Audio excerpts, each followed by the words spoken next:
Está hablando de nuestros antepasados, está hablando de un pueblo, pero de aquellos patriarcas y aquellos que fueron con los que el Eterno inició todo este proceso.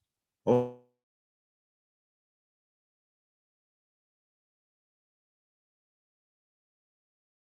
oh, aquí.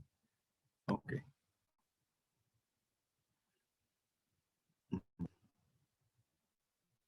Un momento, por favor. Okay.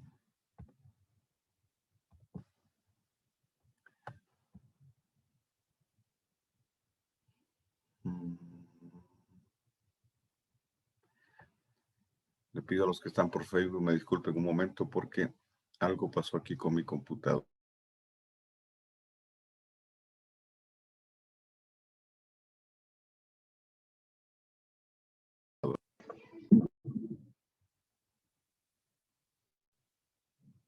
Okay.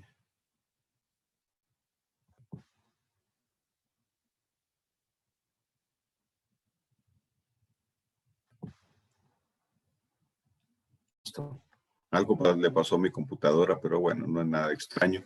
Normalmente sucede. Bien. Ok.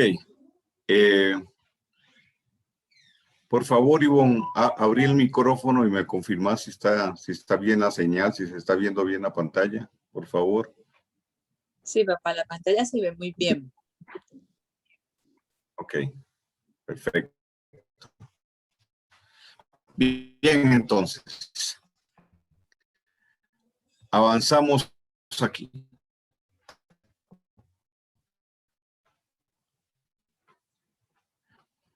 Bien, esto tiene que ver con la función que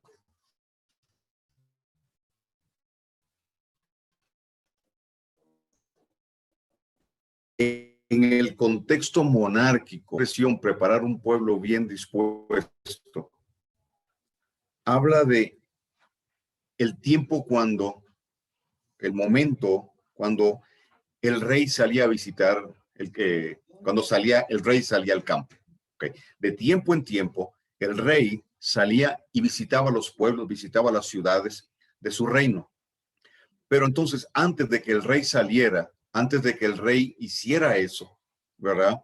Se comisionaba un grupo, un equipo, para recorrer el camino que el rey iba a recorrer. ¿Con qué intención? Con la intención de preparar el camino. Es decir, cerciorarse de que los puentes estuvieran bien, cerciorarse de que no, de que el camino estuviese limpio de obstáculos, cerciorarse de que los enemigos también estuviesen bajo control, y eso es importante. Entonces, esta es la figura que la escritura usa, ¿verdad? Con el concepto de Poretz. Y ya voy a explicar de qué se trata. Entonces, cuando el rey iba a salir, antes de que el rey saliera, ¿verdad? Enviaba a este grupo de Poretz para anticipar anticipar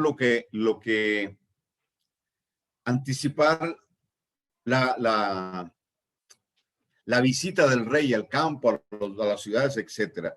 ¿Cómo? Preparando todo. Entonces ellos se encargaban de que todo el transcurso de ese viaje del rey fuera un viaje seguro, ¿verdad? Que todo estuviese preparado y listo para que el rey pudiese ingresar a esas ciudades, a esos lugares.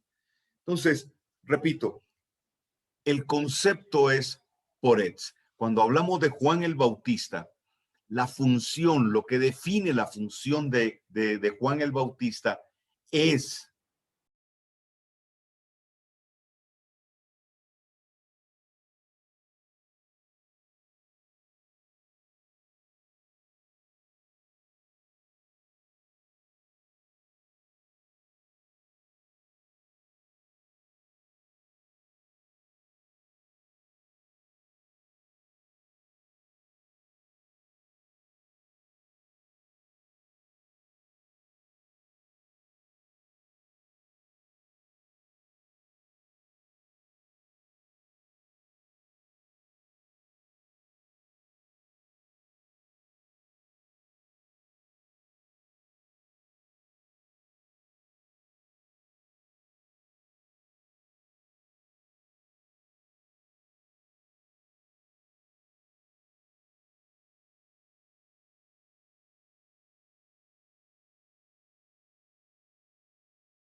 Ok, familia, aquí estamos de vuelta.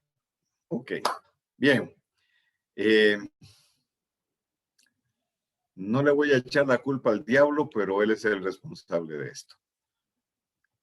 Ok, vamos, voy a la presentación nuevamente y arrancamos donde quedamos. Ok, bien. Entonces, estaba diciendo que Juan el Bautista cumple la función de Porets. De la misma manera que aquel grupo de personas designadas por el rey eran Porets, en esencia preparar el camino. Pero vamos a ahondar un poquito más en lo que la palabra poder significa, porque nos va a dar una base importantísima para nosotros, para definir cuál es nuestra función, porque cuando dice y preparar un pueblo bien dispuesto, el ángel Gabriel se está saliendo del contexto de Zacarías, del contexto de Juan el Bautista y del contexto de la casa de Judá y proyectándose a la casa de Efraín y los gentiles que serían injertados en el olivo natural. Romanos 11. Entonces, es importante que podamos tener claridad en lo que esta palabra significa, porque así como definió la función de Juan, define la función nuestra. Y con esta palabra vamos a entender qué fue lo que Yeshua nos quiso decir en Romanos 11, cuando él habla del reino. Bien. Entonces, nosotros cumplimos el rol de los porets de la segunda venida. Juan el Bautista fue el porets de primera venida de Yeshua. Nosotros somos los porets de la segunda venida. Es decir, lo que nos toca a nosotros preparar el camino en todas en todos sus matices, preparar el camino para la segunda venida de Yeshua. ¿Ok?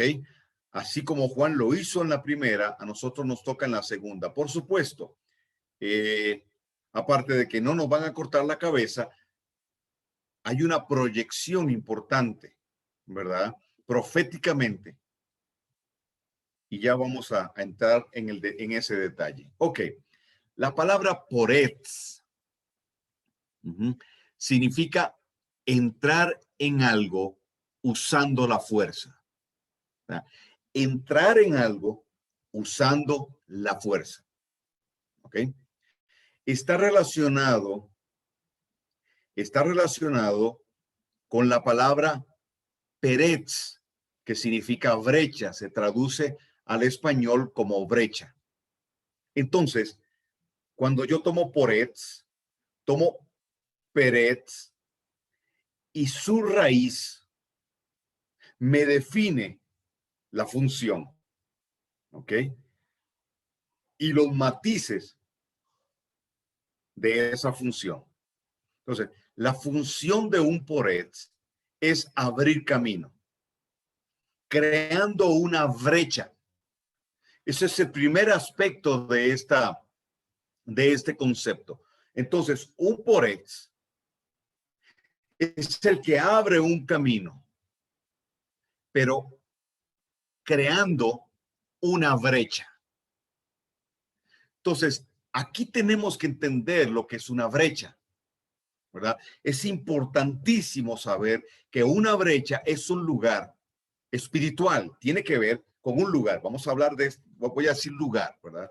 Es un lugar espiritual, es una dimensión, primeramente, ¿ok? A la que se accesa por la fuerza. Entonces, la brecha se abre cuando el poretz irrumpe. Sígame, por favor. Entonces, no solo nos habla de una función física, sino también de una función espiritual. Entonces, la idea es un mensajero que irrumpe en un lugar, pero también que irrumpe en un ambiente.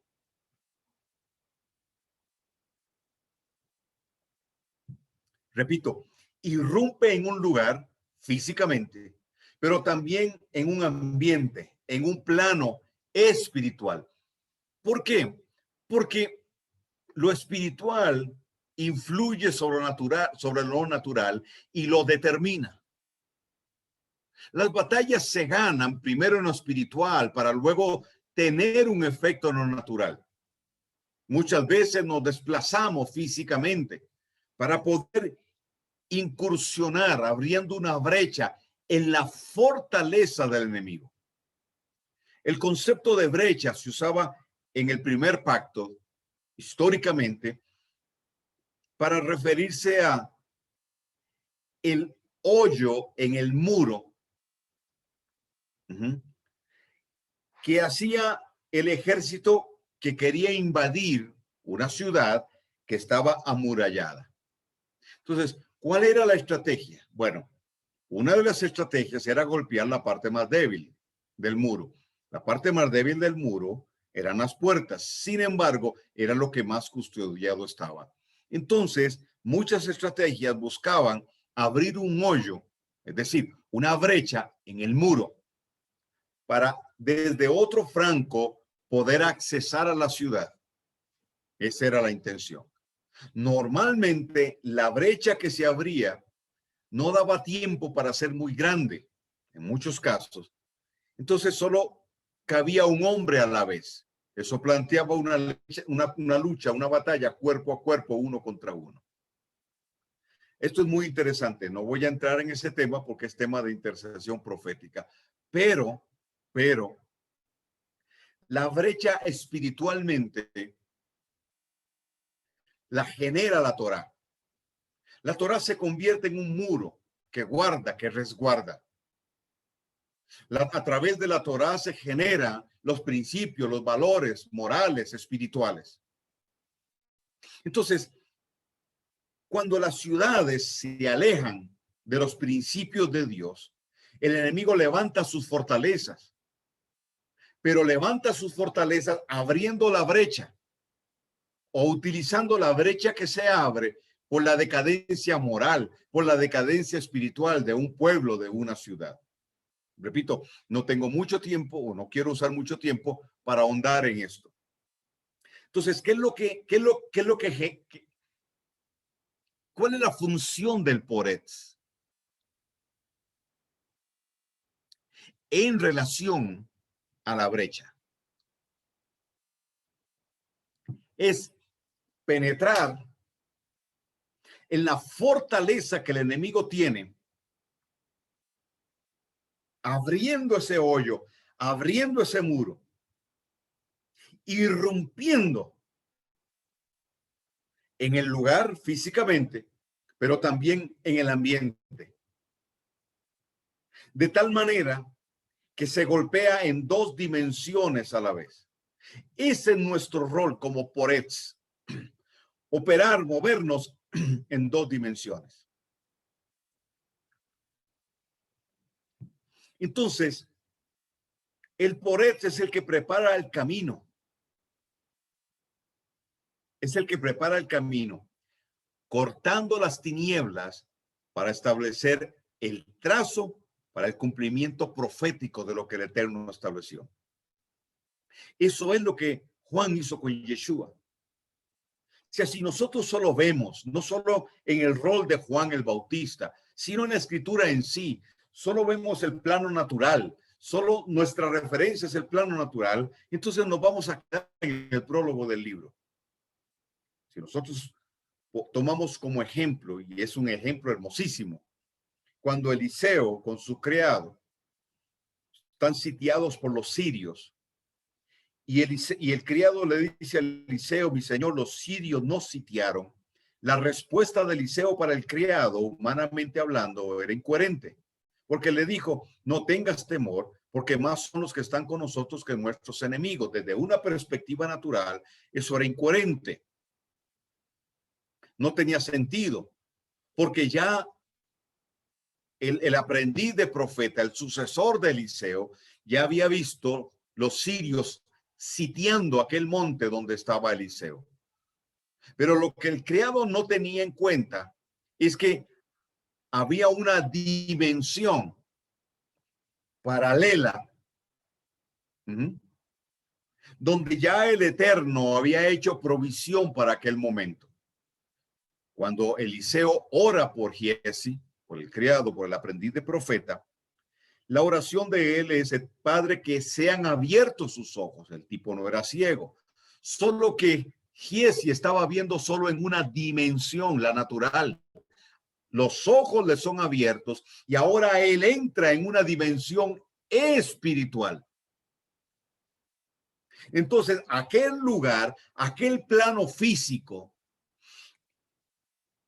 comparte con una dimensión espiritual, y lo que él ve, lo que el criado ve, son carruajes de fuego y ángeles que tenían rodeado a los enemigos.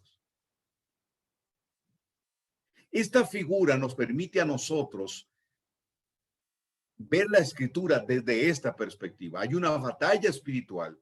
Lo crea usted o no, hay una batalla espiritual. Y lo que nosotros hacemos, lo hacemos afectando dos dimensiones, pero entre más conscientes seamos de lo que hacemos, entre más conscientes seamos y mayor conocimiento tengamos del mundo y la dimensión espiritual, más efectivo será nuestro trabajo.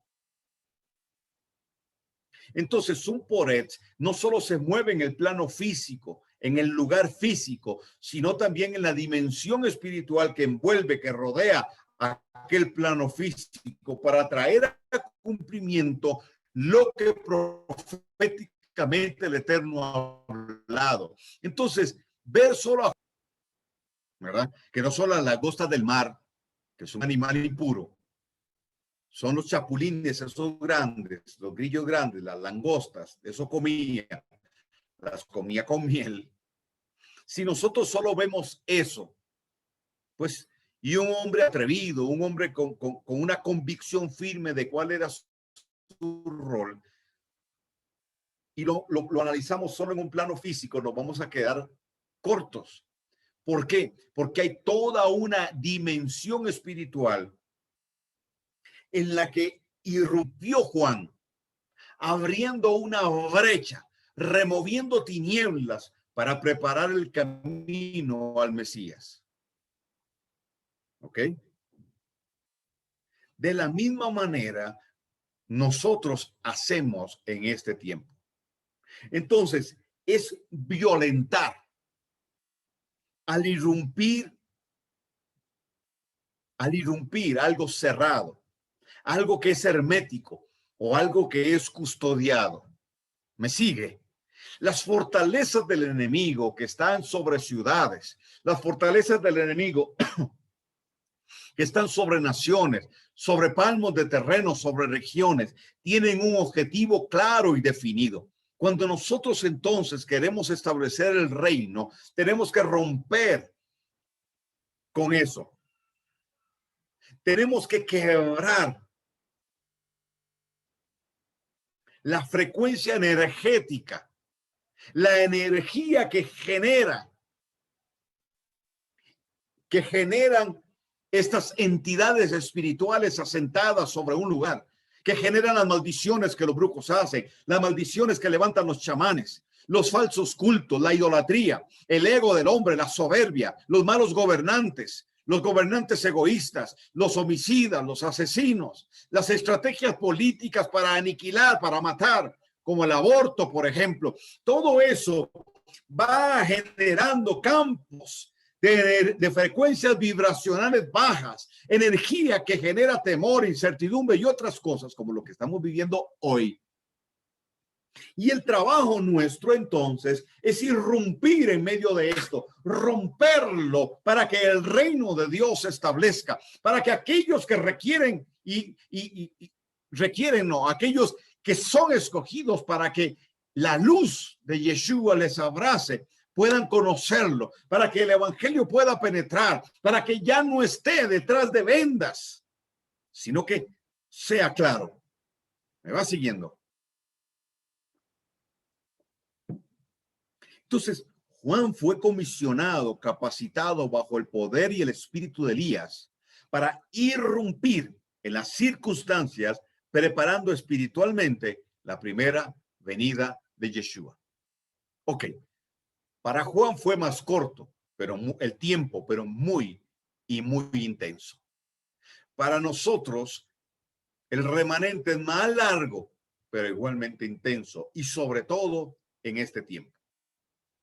Solo piense por un momento lo que el temor genera a nivel vibracional, a nivel de energías y frecuencias vibracionales.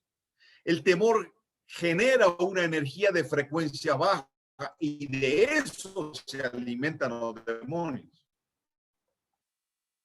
Por eso vemos un incremento tan fuerte en este tiempo en muertes que no tiene que ver necesariamente con el COVID. Gente bajo depresión. Gente dispuesta a decirle sí a todo lo que el nuevo orden mundial establece. Y gente confundida. Sí, y hablo de creyentes, confundidos y asustados porque entonces están creyendo la noticia que este hombre que aparece en Jerusalén, a quienes los judíos ortodoxos nunca le han proclamado Mesías, ¿verdad? Porque es toda una falsa noticia, un fake news, porque ellos nunca lo proclamaron, pero entonces desde el plano evangélico, al ver aquello, entonces, como algunos dicen, podría ser el Mesías o tiene las características del Mesías. ¿Por qué? Porque hay un clamor en la comunidad judía ortodoxa porque el Mesías aparezca. Pero no se está diciendo que este es el Mesías. Me haga la oportunidad para hacer el comentario. No se está diciendo que este es el Mesías. Que tiene características, sí, pero no es el Mesías. Entonces muchos cristianos evangélicos, sin conocimiento, sin fundamento, y algunos en raíces están diciendo que este es el anticristo. Ojo, porque el anticristo nunca saldrá de un grupo religioso judío. No va a salir de ese contexto. Ok, pero ¿qué está generando esto? Temor, incertidumbre. ¿Se da cuenta? Y por eso hago el comentario. Además de, ¿por qué cree ustedes entonces que sacan las 22 momias del Museo del Cairo y la transportan por varios kilómetros hasta otro museo? Y no es solamente trasladarlas por un tema de seguridad, de ambiente, etcétera, etcétera, sino por un ritual que surge justamente en el tiempo de Pesaj, cuando se celebra Pesaj. Es un ritual faraónico. Vaya sumando.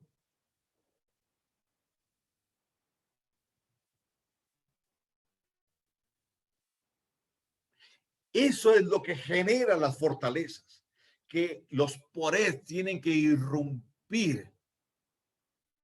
Ok.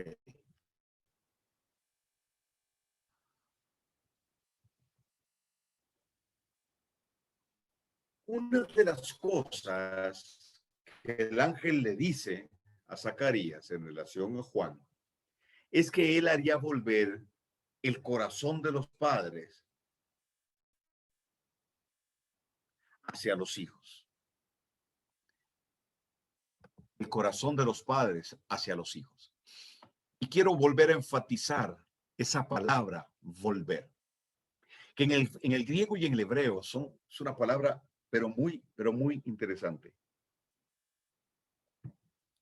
La palabra volver, epistrefo en griego y chuf en hebreo, tienen un significado muy similar. Y la idea central, Magali Cruz pregunta si la idolatría es una fortaleza. Claro, una de las más grandes fortalezas. Y hay muchas formas de idolatría. Hay una idolatría intelectual que es una fortaleza enorme. Bien. Otro día hablamos de las fortalezas colectivas de pensamiento. Otro día vamos a hablar de eso. Ok. Hacer volver o regresar a un punto de partida u origen. Esa es la idea. La palabra chuv es la raíz de la palabra teshuvah, que es arrepentimiento, y ya lo explicamos, que es girar. Eso significa teshuvah, girar. Pero la idea de girar tiene que ver, entre otras cosas, con volver a un punto de partida.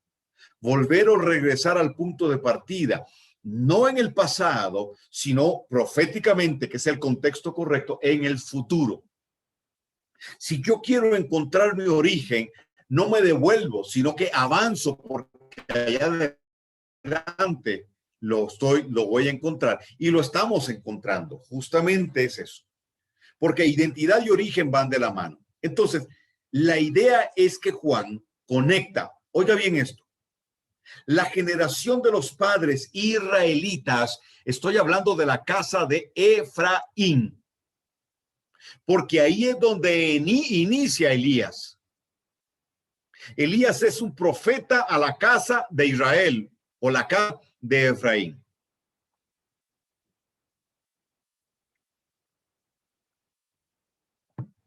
Es aquella generación que le dio la espalda a Dios después de la división del reino, o sea, de la casa de Jacob, de Israel, las 12 tribus, y luego el pueblo, se divide en dos, el reino del norte y el reino del sur. Efraín es el reino del norte, o también se le conoce como de Israel. ¿Ok? Entonces, la idea es que Juan conecta esa generación, voy a hablarlo así, ¿ok? Que fue esparcida por toda la tierra por causa de su pecado, por causa de darle la espalda a la Torá, por causa de volver su corazón a lo torcido, con Yeshua y a su vez con las ovejas perdidas a las cuales vino Yeshua en su primera venida. Entonces, ¿quiénes son las ovejas perdidas? La casa de Efraín. Es la parábola del hijo pródigo. ¿A quién le profetizó Elías? A la casa de Efraín. Entonces Juan está conectando aquellas generaciones que le dieron la espalda a Dios, pese a que tuvieron a Elías, pese a que tuvieron a Eliseo, le dieron la espalda a Dios. Pero Dios promete restaurarlos, Romanos 11. Yeshua entonces dice que hay un remanente. Bueno, Jeremías dice que hay un remanente y a ese remanente Yeshua le llama las ovejas perdidas de la casa de Israel. Está hablando de la generación o las generaciones que vendrían después de Yeshua. Es decir, usted y yo, unido a los gentiles, que por causa del regreso de Efraín a casa, a los cuales el Eterno perdona a través de la obra de Yeshua en el madero, son injertados en el olivo. Entonces, vea la idea. Lo que sucede es un tikkun, una restauración generacional. Lo que aquella generación perdió, lo que aquellas generaciones perdieron, porque no es una, ¿verdad? Son varias. Pero lo que aquellas generaciones perdieron, Yeshua lo rescata. Perdona a Efraín. Porque la profecía habla de que Efraín sería restaurado. Entonces Yeshua dice, yo no vine sino a las ovejas perdidas de la casa de Israel. Es decir, a los descendientes, a la línea genética, al linaje de Efraín.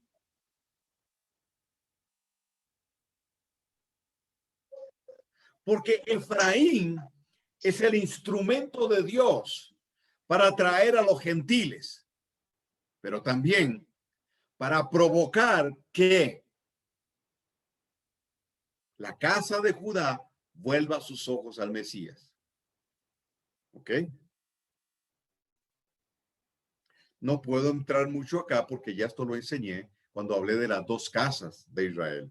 Si usted quiere conocer más, vaya a nuestro canal en YouTube, Rechamed, y ahí va a encontrar el estudio completo de las dos casas de Israel. Me va siguiendo. Porque no existe tal cosa como una iglesia gentil. Ayer lo enseñé en la escuela de evangelismo. No existe tal cosa.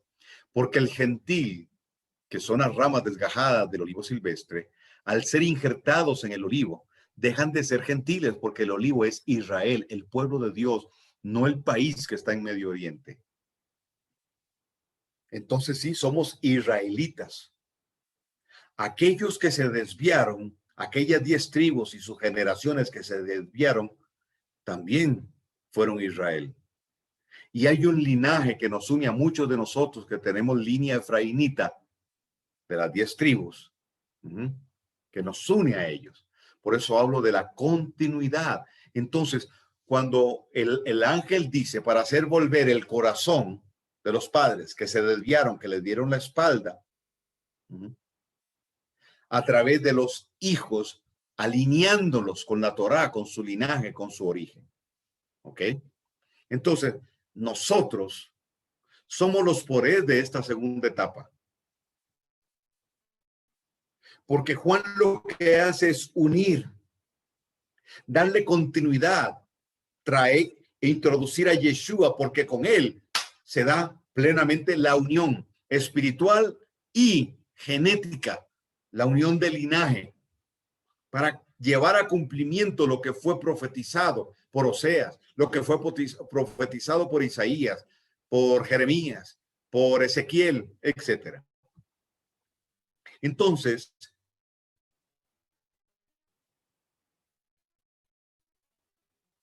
nosotros hoy, y provocar la unión de las dos casas, profetizado por Ezequiel en el capítulo 37. ¿Sí?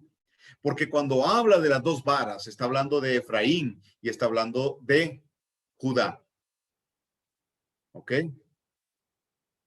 Cuando se habla del valle de los huesos secos, no está hablando de la iglesia. El contexto es muy claro. Habla de Efraín, pero también habla de Judá. Entonces, no es la iglesia. Como muchos han enseñado equivocadamente, y con respeto lo digo, pero tengo que decirlo, es equivocado. No es la iglesia. Dios no desechó a Israel, lo restaura.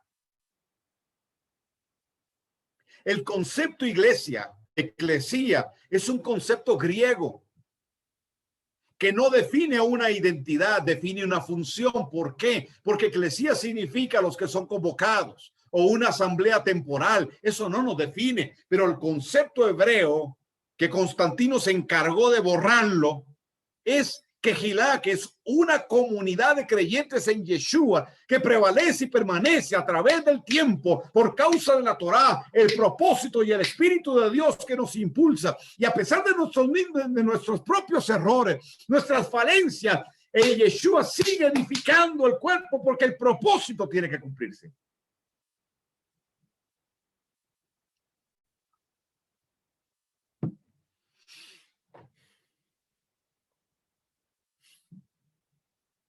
Hace unos días alguien me escribió y me dijo, Carlos Soto, usted no podría hablar en términos más sencillos.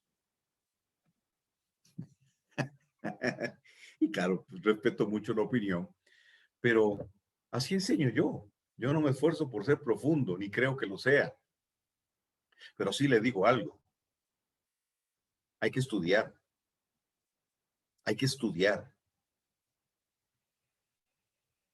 Muchos se critican, muchos critican, por ejemplo, a los judíos que no conocen al Mesías y que... Pero Dios mío, muchos de ellos estudian 8 horas diarias la Torá. Y tienen más de 4,000 años en eso. Imagínense. No se puede hablar ligeramente. No se puede. Y esto, la escritura está diseñada para estudiarla, no para leerla. La Torá, la Biblia, no se lee, se estudia. No nos enseñaron a estudiarla, nos enseñaron a leerla nada más. Y que el pastor se quiebre la cabeza para preparar el mensaje el domingo. Ya no. Por eso tenemos tantas enseñanzas, por eso hablamos de las parashot, las 54 porciones para ser leídas una por semana. Por eso hacemos estos énfasis, porque la esencia del reino es magisterial. Si usted quiere aprender, tiene que estudiar. Ahora, si usted me escucha a mí, como hoy la prédica del domingo, no se le va a quedar mucho. Pero si usted escucha, repasa y vuelve a repasar, medita y vuelve a repasar, entonces le va dando lugar a la revelación del Espíritu de Dios para posicionar la verdad en su vida y que usted tenga entendimiento y un fruto.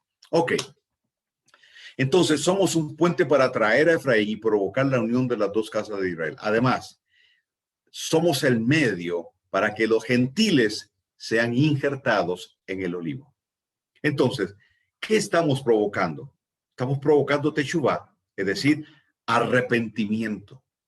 Y como lo he dicho muchas otras veces, arrepentimiento no solo tiene que ver con pedir perdón por un pecado, tiene que ver con cambiar una mentalidad, sobre todo tiene que ver con romper paradigmas y las iniquidades que los alimentan. Entonces, estamos provocando teshuvá, es decir, el regreso de una generación a sus raíces. De eso se trata. Y como dije ayer a los que están en la escuela de evangelismo, que hay varios acá en esta yeshiva, volver a las raíces no es volver al judaísmo rabínico. Carlos Soto no enseña que tenemos que volver al judaísmo rabínico, porque el judaísmo es la religión de la casa de Judá.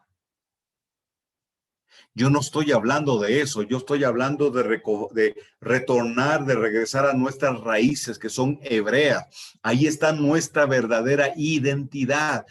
Y las raíces hebreas fueron mucho antes que el judaísmo naciera.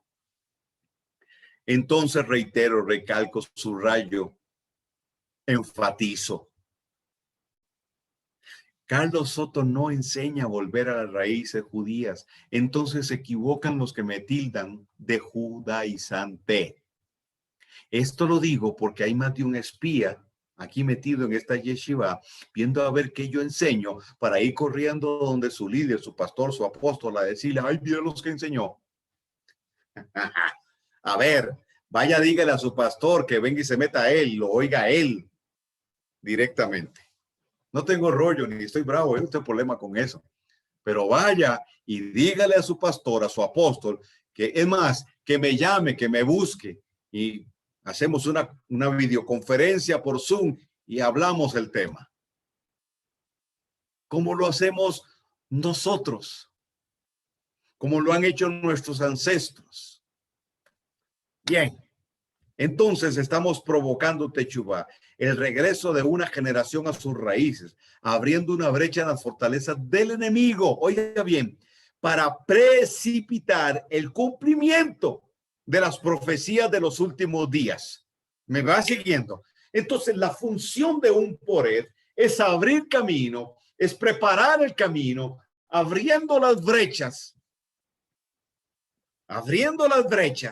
generando una transformación en el ambiente, en los ámbitos, para que el cumplimiento profético se dé. Aquellas profecías para los últimos días tomen lugar. Entonces, detrás de nosotros, en un sentido, viene el rey. Viene Yeshua. ¿Ok? Estamos recorriendo los caminos y preparando para la segunda venida de Yeshua. No sé cómo lo ve usted, cómo lo siente usted. Pero es una responsabilidad enorme, pero hermosa a la vez. Mire, haga así, vuelva a ver hacia atrás.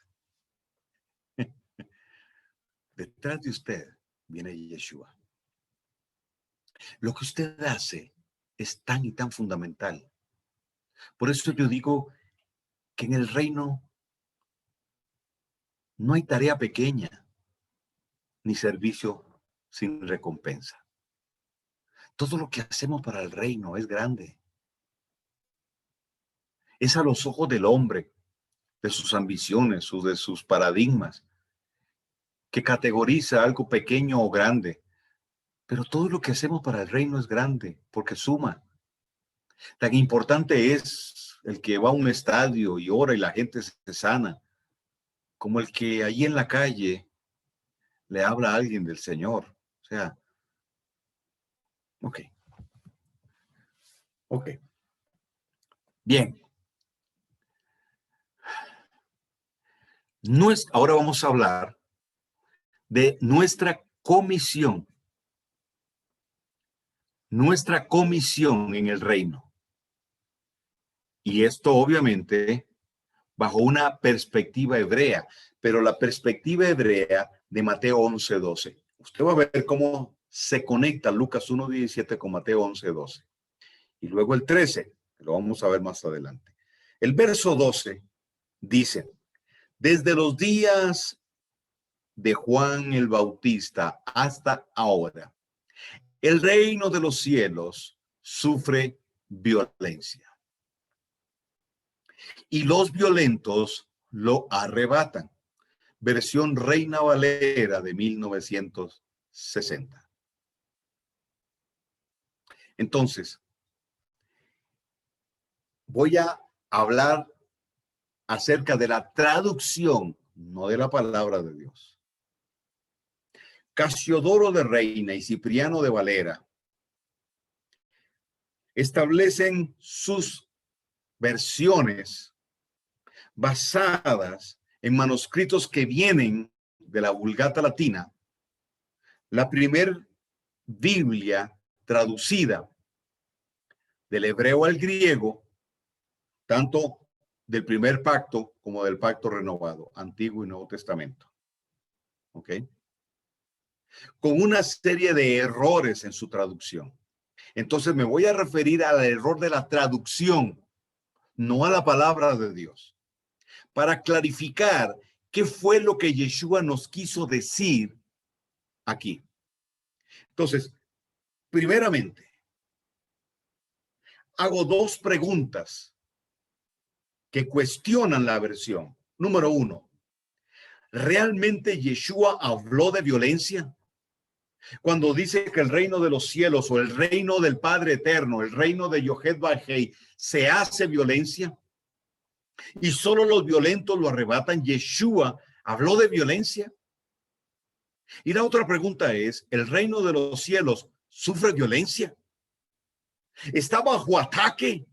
Bajo un violento ataque, sufriendo los embates violentos de un... Entender el contexto para poder explicar esto es clave. ¿A qué se refirió Yeshua realmente?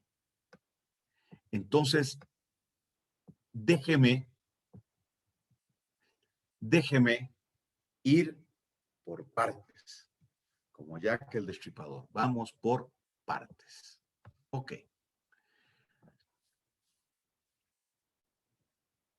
Iniciando nomás, el versículo.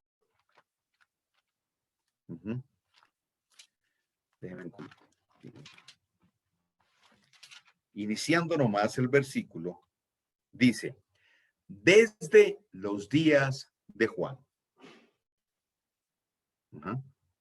Desde los días de Juan. Dice Yeshua, hasta ahora. ¿Qué implica ese hasta ahora? ¿Ok? En la pantalla, yo le hago un esquema sencillo para ayudarnos a explicar esto. Entonces, por un lado, tenemos el inicio del llamado de Juan. Entonces, desde los días de Juan, es decir, desde que Juan inició su llamado, empezó a ejercer su llamado, empezó a ejercer su función asignada por el Eterno. Hasta ahora. Ese hasta ahora implica la llegada del Mesías. Desde los días de Juan hasta ahora, desde que Juan inició hasta la incursión del Mesías. En ese contexto se habla de lo que experimenta el reino. ¿Ok? Pero el verso 13, voy a leer Reina Valera, dice, porque todos los profetas y la ley profetizaron hasta Juan. Reina Valera. Ok. Aquí se basan muchos para decir que ya no hay profetas y que la ley también está abolida. ¿Por qué? Porque dicen, porque todos los profetas y la ley profetizaron hasta Juan. Es decir, después de Juan ya no hay más. Tremendo error. ¿Por qué? Porque realmente esta es la traducción popular cuando dice la ley y los profetas. Pero la traducción correcta, la traducción del hebreo, diría así. Porque la Torá y los profetas profetizaron acerca de los días de Juan.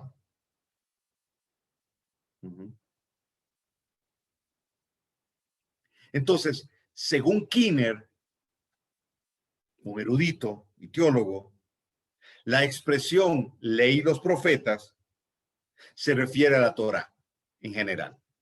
Entonces, la traducción diría que los profetas y la Torá, es decir, Tanaj, profetizaron acerca de los días de Juan. Otra posible traducción sería que la Torá y los profetas, o los profetas y la Torá, profetizaron de Yeshua hasta Juan. ¿Por qué? Porque después de Juan apareció Yeshua. Entonces, en ningún momento el texto nos está diciendo que ya no hay profetas y que la ley ya no está. Lo que nos está diciendo es que profetizaron hasta los días de Juan. ¿Por qué? Porque en los días de Juan aparece Yeshua. Juan prepara el camino. Y cuando Juan llega a la, podríamos decir, a la plenitud de su llamado, de su asignación, de su ministerio, aparece Yeshua. Por eso entonces dice hasta. Desde los días de Juan hasta ahora. Eso nos define la función de Juan como poretz. Entonces, desde los días de Juan hasta ahora, el reino de los cielos, el reino de los cielos está ejerciendo una función y ya vamos a ver esa otra parte. Ya ahorita la vamos a ver. No dice sufre violencia, pero eso tengo que explicarlo después. Pero quiero retomar la frase con la que iniciamos. Un pueblo bien dispuesto. ¿Por qué? Porque la ley de la continuidad me enseña que Juan cronológicamente une Malaquías con Mateo. Lo expliqué la semana pasada. Pero también lo que hace es unir una generación o generaciones pasadas con una nueva generación, es decir, los padres con los hijos en y a través de Yeshua. ¿Me sigue? Y lo que el ángel dice es que ese pueblo que saldría de Yeshua sería un pueblo bien dispuesto.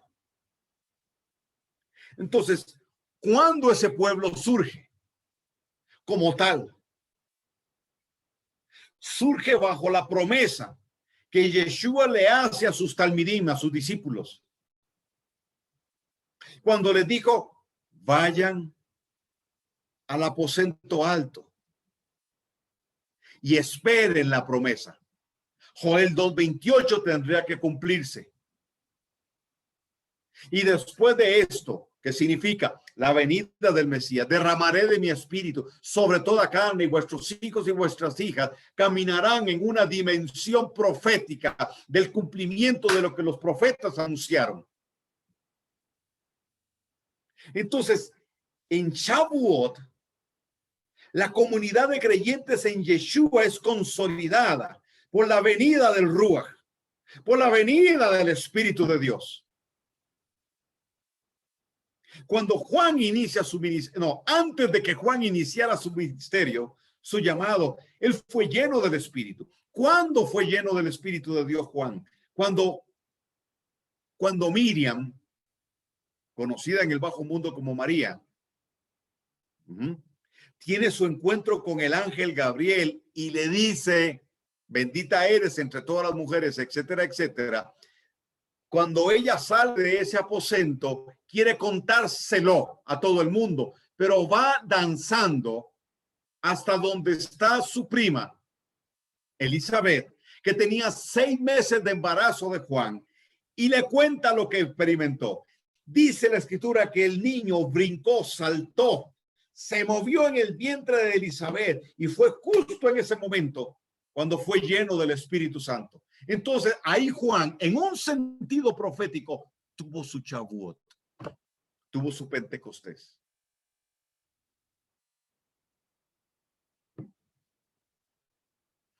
Entonces, la quejilá del Eterno. En Shavuot, como si fuese un gran vientre que potencialmente albergaba a miles de millones de creyentes que vendríamos después, recibieron el Espíritu de Dios, fueron llenos del Espíritu de Dios.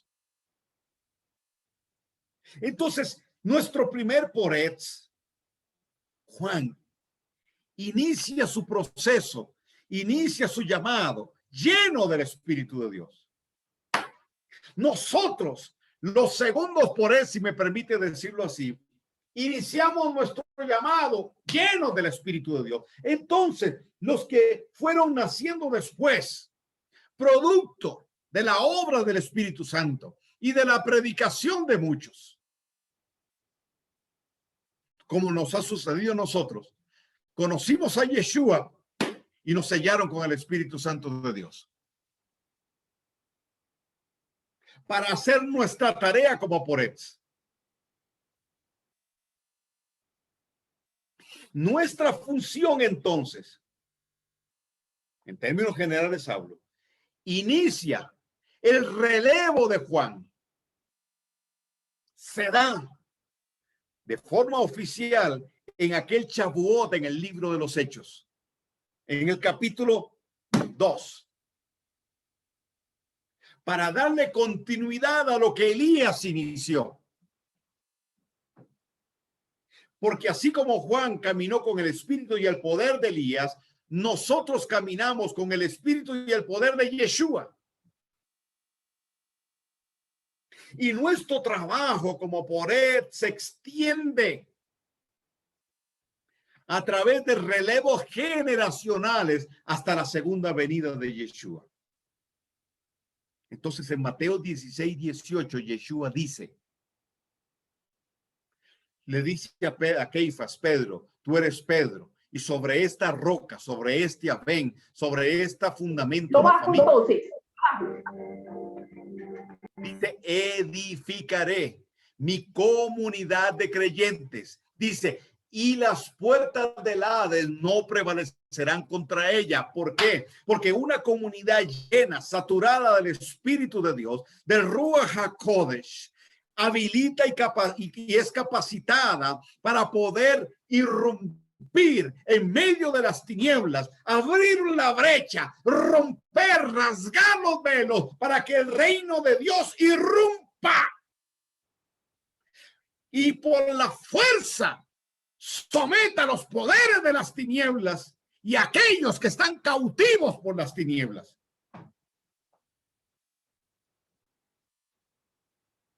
Mi idea no es predicar. Pero es inevitable que me emocione con esto. Pero vean qué interesante esto. Hechos 3:19 al 21. Estamos hablando de un pueblo preparado, un pueblo bien dispuesto. En Hechos 3:19 al 21, ¿qué dice la escritura? Pedro le dice a los que acaban de conocer a Yeshua, arrepiéntanse, es decir, hagan teshuvá, para que sean borrados sus pecados y vengan de la presencia del Eterno tiempo de refrigerio. Oiga bien, y vengan de la presencia del Eterno tiempos de refrigerio. Dice, y él envía a Yeshua, que os fue antes anunciado. ¿De qué está hablando Pedro? Está hablando de la segunda venida, porque ya había venido. Entonces dice, tiempos de refrigerio, para que vengan de la presencia del Eterno, tiempos de refrigerio, y el Padre envíe a Yeshua, que os fue antes anunciado, al cual de cierto es necesario que el cielo retenga. Aquí hay otro hasta. ¿Se da cuenta que aquí tengo varios hasta que se relacionan proféticamente?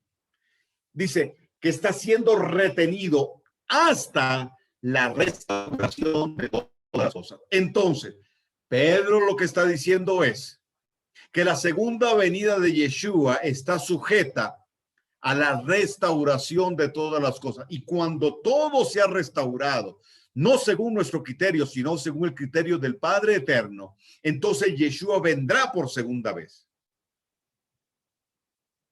Quiere decir que la función de nosotros, los porets, se proyecta y se desplaza hasta la restauración de todas las cosas. Entonces, la esencia de nuestro trabajo es de restauración. La motivación, la visión, la perspectiva es de restaurar. Pero primero lo que el Eterno está restaurando es nuestra identidad.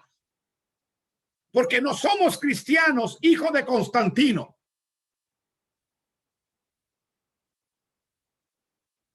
No somos hijos del helenismo griego.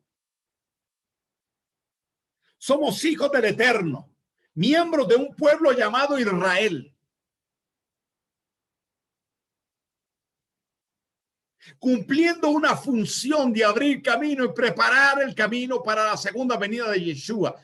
Desarrollando un trabajo de restauración.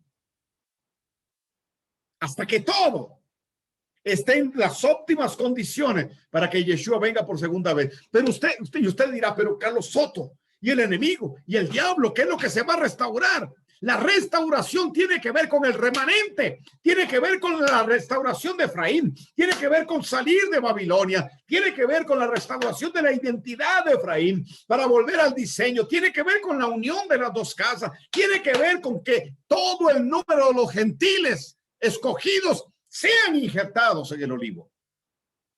No tiene que ver con que el nuevo orden mundial desaparezca, no. No tiene que ver con que la maldad sea erradicada, no. No tiene que ver con que el Papa se arrepienta, no va a suceder. No van a echar atrás la ley del aborto, no es eso. Tiene que ver con nosotros.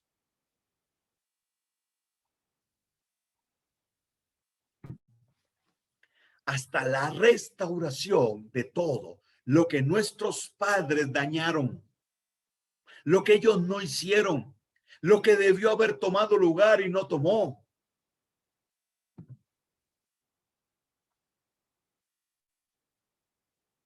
Ese es nuestro proceso, pero también define nuestra función como porets hasta la segunda venida de Yeshua. ¿Me sigue? Entonces, por eso la palabra llenura del Espíritu, la llenura del Espíritu, tiene que ver con un proceso continuo. Son verbos en sentido continuo. Estamos siendo llenos de algo menor a algo mayor. Cuando el vaso se llene y empiece a desbordarse, entonces oiremos el sonido del shofar.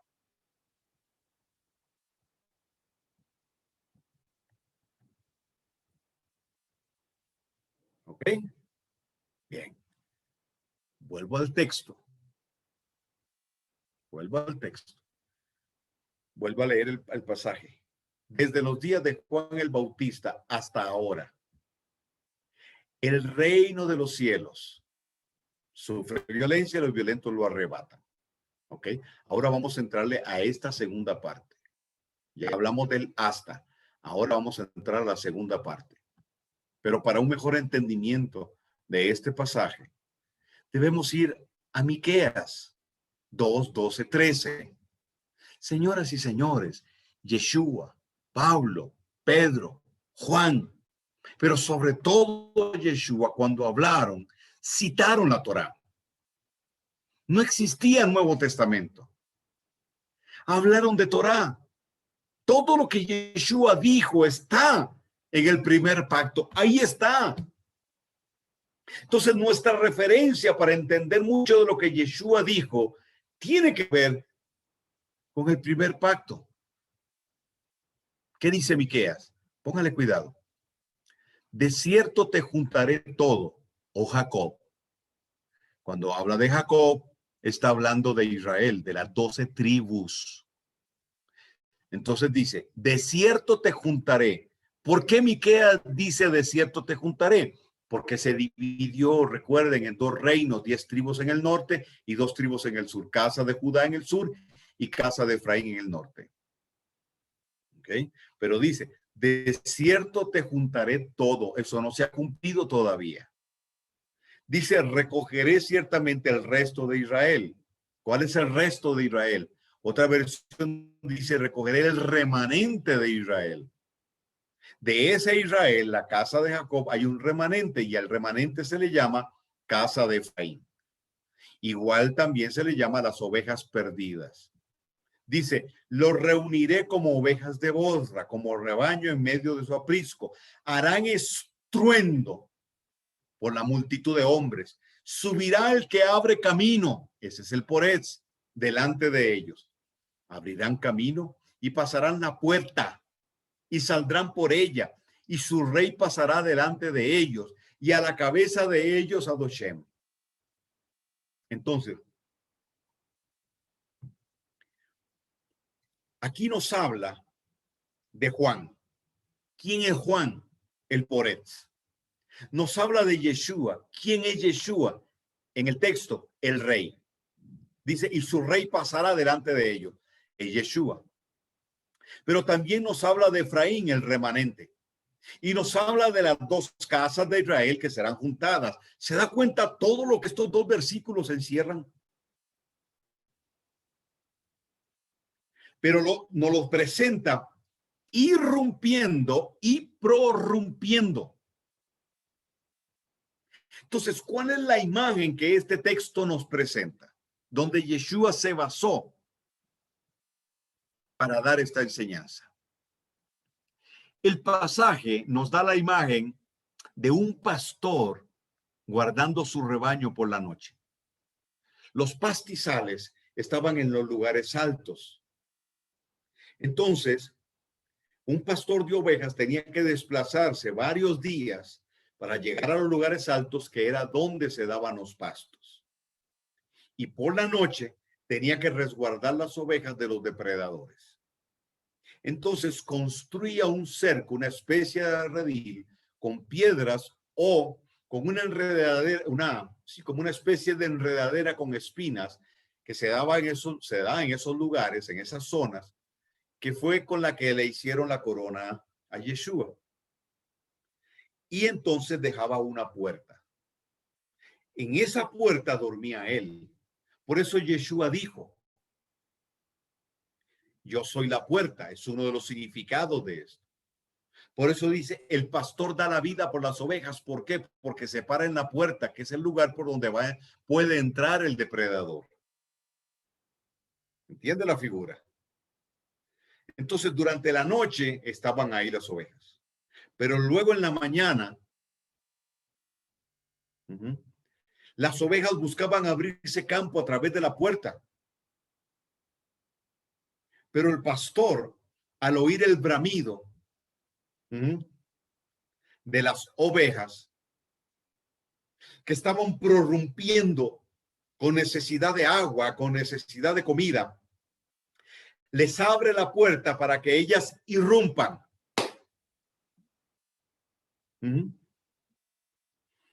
Abriéndole la puerta para que ellas vayan a los pastos verdes y tomen agua.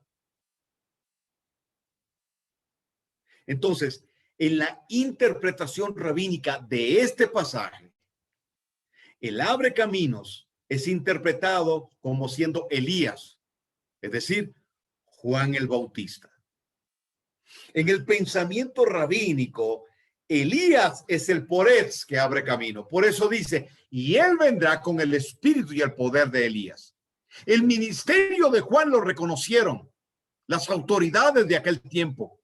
Él tenía permiso de enseñar, de bautizar. Ellos entendieron que esa era la caña mecida por el viento. Por eso se generó tanta expectativa de la venida de Yeshua. Y por eso tantos creyeron en él. Porque las multitudes los seguían porque creían que él era el Mesías.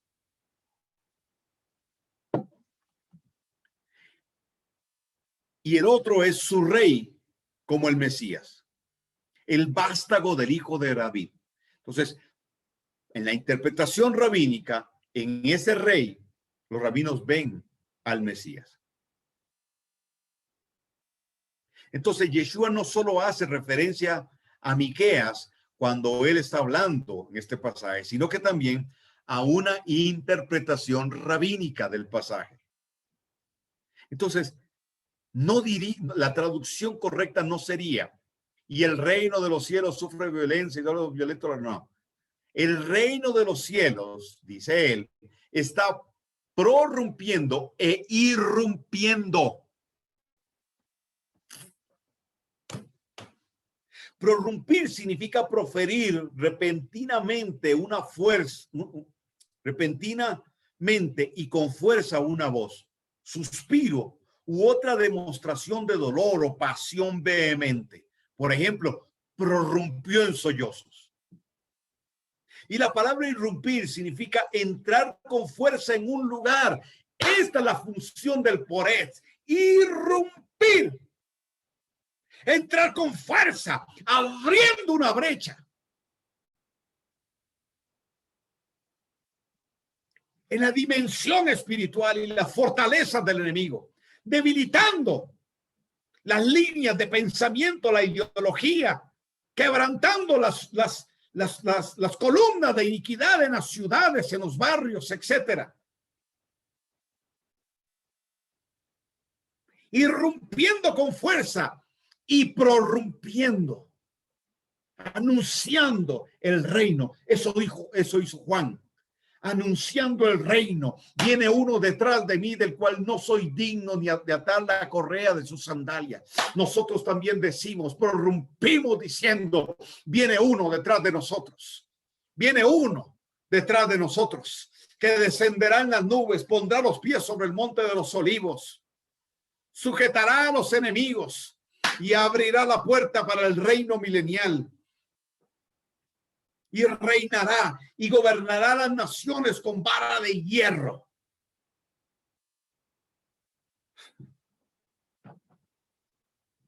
Entonces, hay dos cosas importantes sucediendo simultáneamente en este texto. El reino está prorrumpiendo e irrumpiendo en el mundo. Y la idea son las aguas de una represa que son soltadas. Imagínese una represa espectacular, enorme, grande, que contiene esa agua y de un pronto a otro se abren esas compuertas y aquel torrente de agua empieza a precipitarse con una fuerza extraordinaria. Esa es la figura que Yeshua nos está dando. Y lo segundo es que los individuos dentro del reino, es decir, nosotros, están encontrando libertad y liberación y restauración. no sufriendo violencia, sino que dice, y toda persona en él, en Yeshua, está prorrumpiendo literalmente aquellos que están prorrumpiendo en él o por medio de él. No los violentos lo arrebatan. Lucas 16:16 es el paralelo de Mateo 11:12. Dice, la Torá y los profetas profetizaron hasta Juan. ¿De qué? De la venida de Yeshua. No que llegaron hasta Juan. Desde entonces el reino de Dios es anunciado, prorrumpir, y todos se esfuerzan por entrar en él, irrumpir. Entonces Yeshua nunca dijo violencia y violentos. No te hablando del profeta, te hablando de la anuncia de la venida del Mesías.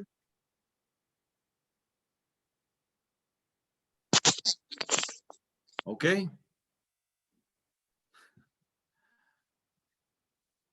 Entonces, en Mateo 11:12, como en el Midrash, donde está el comentario rabínico, Elías o Juan el Bautista es el abre caminos, el Poretz. Él hace la brecha en la cerca de la roca, el Poretz, en la cerca hecha de roca. Y él pasa primero por esa brecha. Eso fue lo que hizo Juan. Pasó primero. Él anunció. Él ha abierto el camino. Malaquías 4:5-6, Lucas 1:17. Y luego, después de él, vino el Mesías. Entonces, es nuestra función abrir la brecha y establecer el reino para que el rey venga detrás de nosotros. Nosotros estamos prorrumpiendo, anunciando el reino, pero irrumpiendo, removiendo lo que estorba, sujetando todo aquello que estorba para que el reino de Dios pueda llegar a donde tiene que llegar, para que el reino de Dios traiga luz donde hay tiniebla. Y todo lo que tiene que ser restaurado se restaure. La novia esté plena y completa para unirse con Yeshua.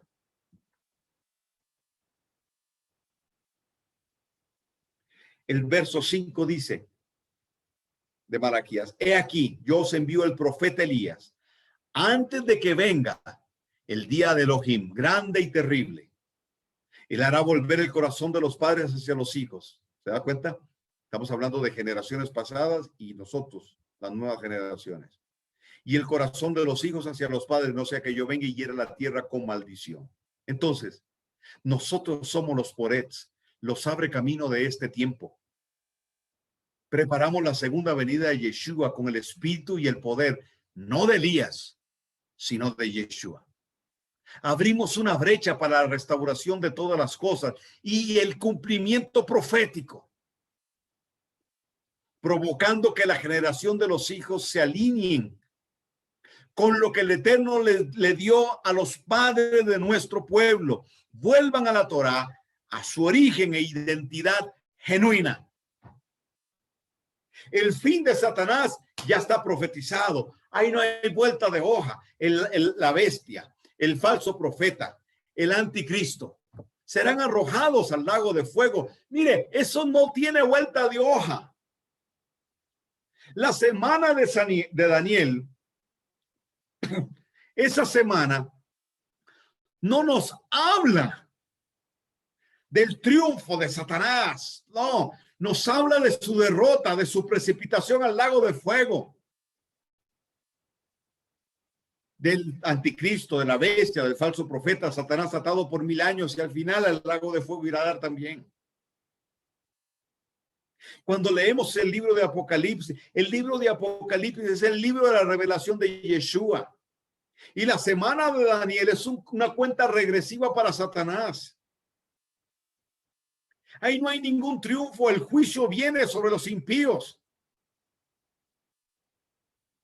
El sexto, el séptimo sello. los últimos 2 jinetes, los 7 sellos. Digo, los 2 últimos sellos. Las copas y las trompetas, 7 copas y 7 trompetas, son para esa semana. Pero es el juicio sobre los impíos. El Eterno nos guardará a nosotros. Ahora, si usted cree que seremos sacados antes de la gran tribulación, pues bueno, respeto su posición, no es la mía.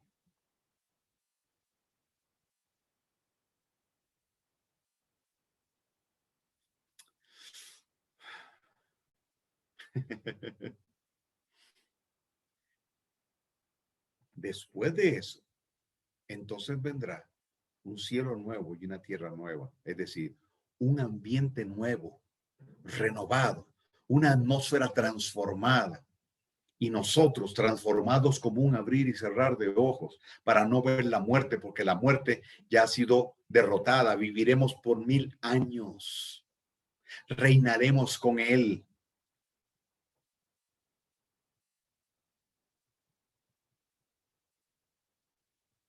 ¿Se da cuenta qué es lo que estamos preparando? ¿Cuál es nuestra función? ¿Cuál es nuestro rol? Entonces usted dice, ay, hermano, es que a mí me cuesta orar y solo oro 10 minutos al día, no importa. Todo eso suma. Sus 10, los 15 míos, los 20 del otro. Todo eso suma. Somos un cuerpo con un mismo propósito, aunque discrepamos en interpretaciones, etcétera, pero al final, en lo que es la esencia y la sustancia medular, estamos de acuerdo y alineados. Si alguien dice, bueno, no, es que Yeshua viene antes de la segunda venida, es antes de la tribulación, de la gran tribulación. Y otro dice, no, es al final de la gran tribulación. Pero los dos creen en Yeshua y están trabajando para. Entonces no hay rollo. Todo suma. La división que tenemos es lo más estúpido que existe. Tenemos tantas divisiones por estupideces, por tonteras. Pero eso está por cambiar. Porque cuando recobremos nuestra identidad de pueblo y tengamos la revelación de que somos un pueblo, abracemos nuestro origen, el diseño original se va a manifestar en pleno. Entonces las cosas serán diferentes.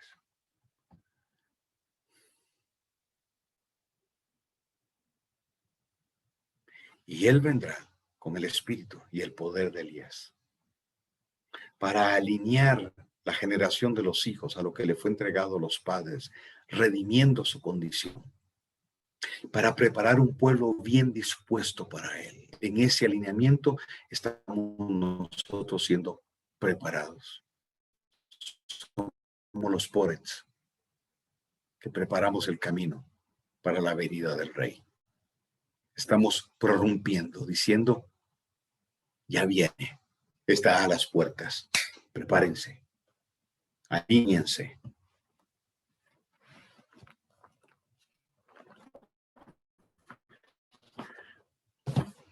Entonces, ¿qué vacuna, qué COVID, qué nada?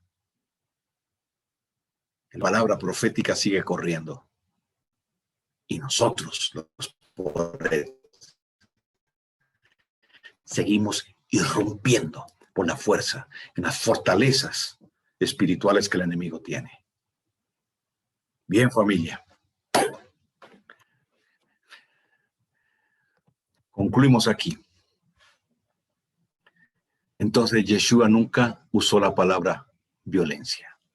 No concuerda con el contexto, pero prorrumpir e irrumpir sí concuerda con el contexto. Sí armoniza con todo lo que les dije y muchas otras cosas más, muchos otros pasajes que están ligados a esto. Entonces, los que estuvieron ayer en la escuela de evangelismo van a encontrar una relación bastante estrecha con lo que enseñé ayer y lo que estoy enseñando hoy. Y lo que hemos venido enseñando. Y un comentario que hice ayer lo voy a volver a hacer hoy. Yo sé que tal vez no es fácil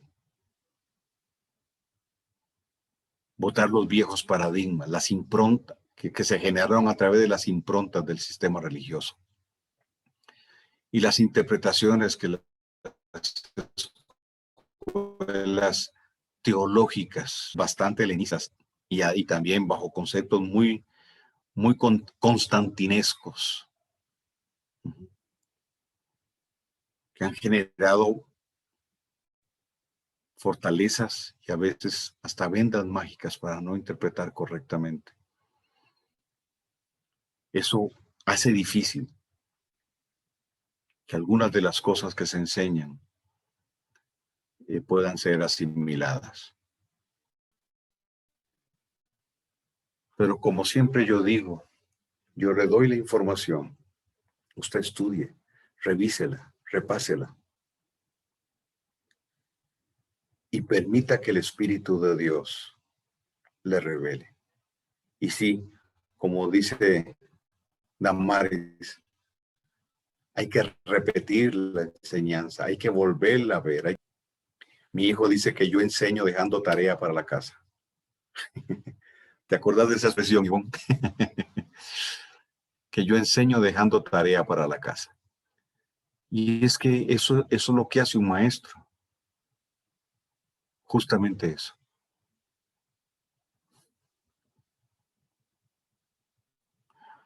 Hace unos años estaba yo enseñando en un lugar de Argentina.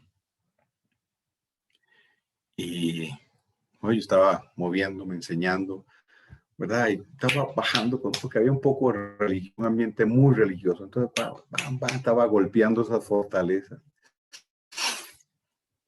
Y a veces, pues, uno no se percata mucho de la gente, ¿verdad? O sea, uno tira miradas generales, como ves la mirada, pero no te enfocas muchas veces en personas. Pero me llamó la atención una señora que estaba adelante, bien adelante, y hacía así. Y yo seguía hablando y yo hacía así, y hacía así. y me llamó muchísimo la atención lo que estaba haciendo. Y yo detuve y yo creí que estaba endemoniada porque hacía así. Entonces yo le dije, paré y le digo, disculpe, señora, ¿qué le pasa? ¿Se siente bien? Me dice, sí, claro, es que estoy haciendo así, a ver si eso que usted está diciendo me baja, porque no me baja. Bueno, no importa cuántas veces tengamos que hacer así, que el Espíritu de Dios nos ayude a bajar la información.